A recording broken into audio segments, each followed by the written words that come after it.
This is a true story that can inspire a life of fight. He started weightlifting training at the age of 15 with only one meal a day in order to feed his family. Due to illness, he missed 7 times on the field and was accused of being a coward by his coach. His name is Figueroa. At the 2004 Athens Olympics, the fledgling stepped onto the stage of his dreams, appearing in the public eye with 62 kilograms and a 5th-place finish. After returning to China, Figueroa trained even harder and pinned all his hopes on the Beijing Olympics 4 years later. However, fate is always looking for a bitter man. Just 3 days before the 2008 Beijing Olympics, Figueroa felt unbearable pain in his back. The accompanying doctor did not check out any illness. The coach thought that he was on the verge of desertion, and even gave him additional training tasks. On the day of the competition, Figueroa's worst nightmare still happened. He was in the grip 128 kilograms barbell, 3 attempts 7 times off, and finally no results, regret to leave the field. He screamed and bawled, and his coach accused him of failing his country and its people when confronted with questions from reporters. After returning home, Figueroa was diagnosed with a severe cervical subluxation, which cleared him of the accusations made by his coach. However, despite the doctor's objections, he resolutely insisted on continuing his training, and getting the Olympic title was his lifelong dream to fulfill. But the golden age of weightlifters is between 20 and 26 years old, and in 4 years he will be 29 years old. In the face of doubts, Figueroa did not choose to give up. After the surgery, in 2012 London Olympic Games, he once again stood in the weightlifting arena, and this time he won the silver medal in the 58 kilograms weightlifting, which is only one step away from his dream. Undeterred, Figueroa decided that he wanted to be on the top of the Olympic podium again. However, it seems that he was not favored by the god of luck. He suffered a back injury during a strong training session and was forced to undergo a second surgery, only 6 months before the Rio Olympics. After the surgery, Figueroa aggressively resumed training for the last major competition of his career. At the 2016 Rio Olympics, Figueroa was in the 176 kilogram clean and jerk when he slowly lifted the barbell, his whole body's muscles trembling. He gritted his teeth, stood on his legs and held it up hard for 3 seconds. At this moment he succeeded, and Figueroa won the gold medal in weightlifting at this year's Olympics. He covered his face and cried bitterly, to vent, because at this moment only he himself knows, this way over how much aggression and helplessness he endured. Only he himself believed that he will be able to get an Olympic gold medal. This day he has been 33 years old, long past the golden period of sports. He used his own perseverance and sweat, for weightlifting career drew a successful conclusion. However, at 3:27 p.m., a 14-meter-high tsunami wave easily crossed the protective embankment. The height of the wave far exceeded the height of the dike, hitting the entire plant and rendering 3 of the 4 generators inoperable, which would have prevented the reactor's cooling system from functioning, and the temperature inside the reactor quickly began to rise.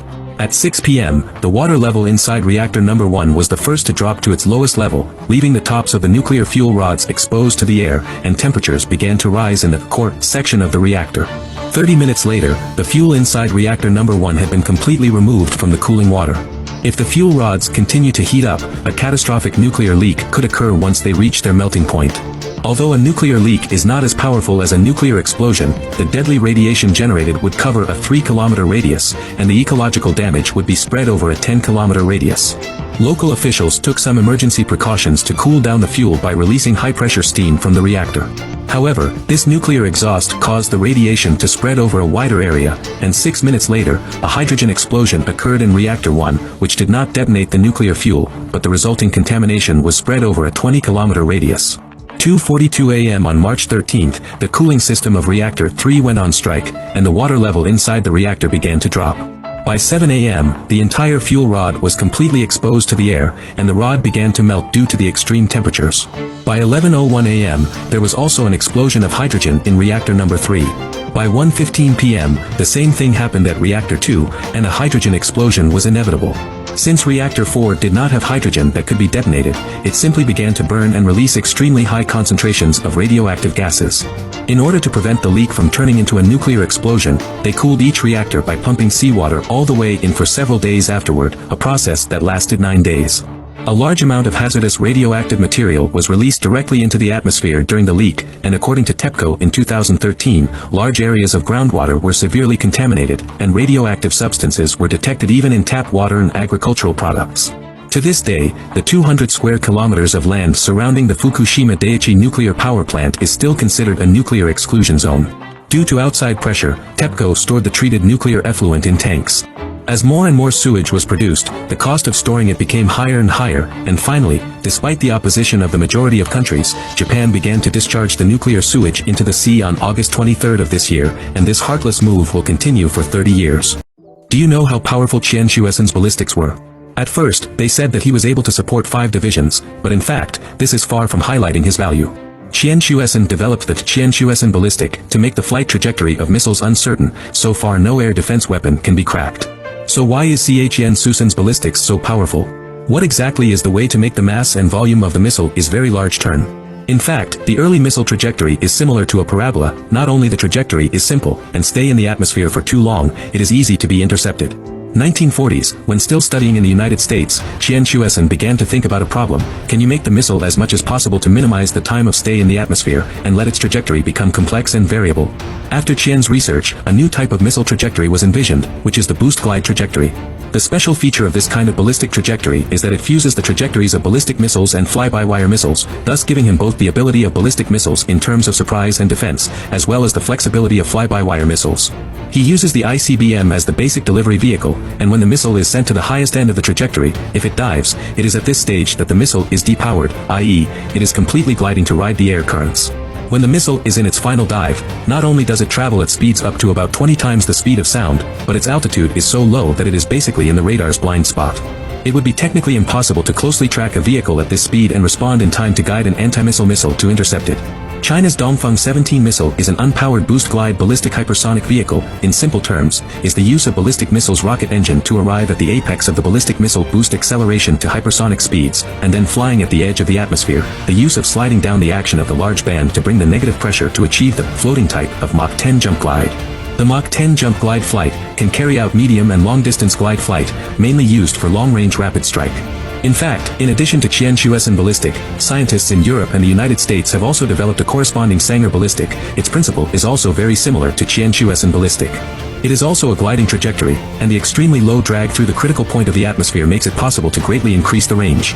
Sanger ballistic, although many times through the critical point of the atmosphere, the air caused by the resistance is greatly reduced, so the breakout speed is much faster than the average missile, can exceed Mach 20, that is, more than 20 times the speed of sound. Amazing speed.